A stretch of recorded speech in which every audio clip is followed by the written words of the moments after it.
don't buy your kid a cute little baby crocodilian because you see it at the pet store or someone's garage sale, which is a real thing that someone told me about and sent me a picture.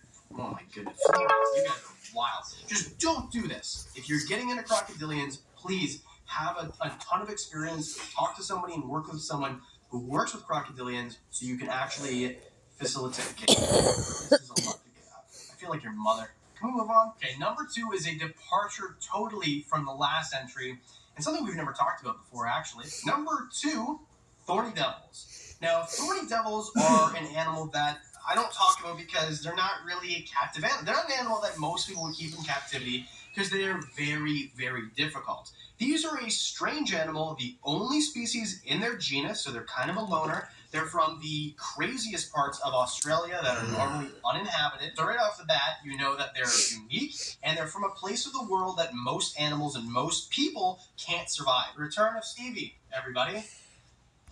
You're so sweet. Tell everybody about how you wouldn't be quiet in your... Okay, let's move on. So anyway, thorny devils are from a place where most animals cannot live. They're just super unique. And the main thing, I'll just get right to the point here, they eat thousands of ants a day.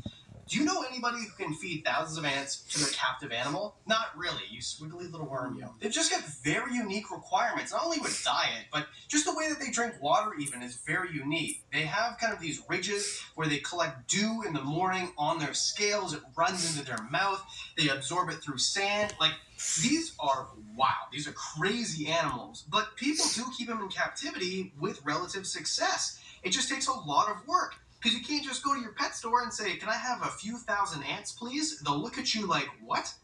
What are you talking about? And then tomorrow, you're going to come back and ask for the same thing. It's just not really feasible for 99% of reptile keepers to keep these things alive. Not to mention, breeding them is really difficult, too. But an animal with all these spines all over its body that is actually relatively small, we're talking 8-ish inches, is one of the coolest animals. And I remember as a child seeing these things on Animal Planet or Discovery Channel or whatever and thinking these are some of the coolest animals that have ever existed ever. And I think they're really cool to watch in documentaries. They're really cool to see in zoos, maybe places where people can actually take care of them properly. I think that's really cool, but not for your buddy's basement because it's gonna die. It just will. You're a wiggly worm. You were so much better the last time. Okay, we're almost done. Not sure I'm ready your dance moves.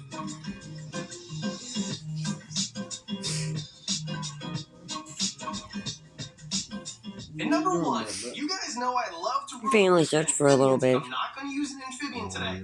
I'm going to ruin it with a raptor.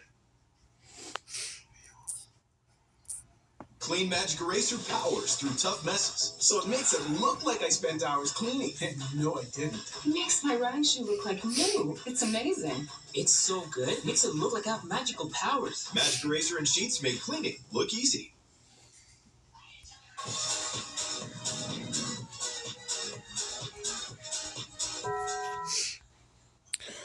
One is raptors in general, actually. And if you're not sure, I'm not talking about dinosaurs. If you're not aware, raptors are birds of prey. Things like hawks and falcons and owls and eagles and things like that.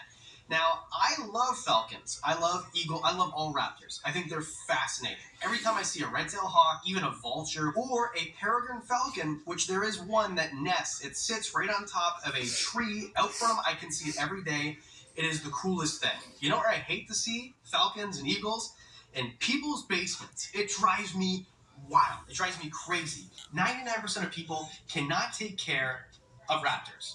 Birds of prey are not for beginners, advanced, intermediates. They're for people who dedicate their lives to falconry or taking care of these animals or whatever the case is. You're really trying to work your fat ass up there, ain't you? I don't recommend going and keeping owls in your house because your uncle's, I don't remember how the story went. How did the story go? Farley Mowat? No, this actually kind of fits because birds are reptiles. Yeah, I know. It's a reptile channel. But the reason that I bring this up is because it was brought up to me. People have been sending me clip after clip, video after video, picture after picture of people they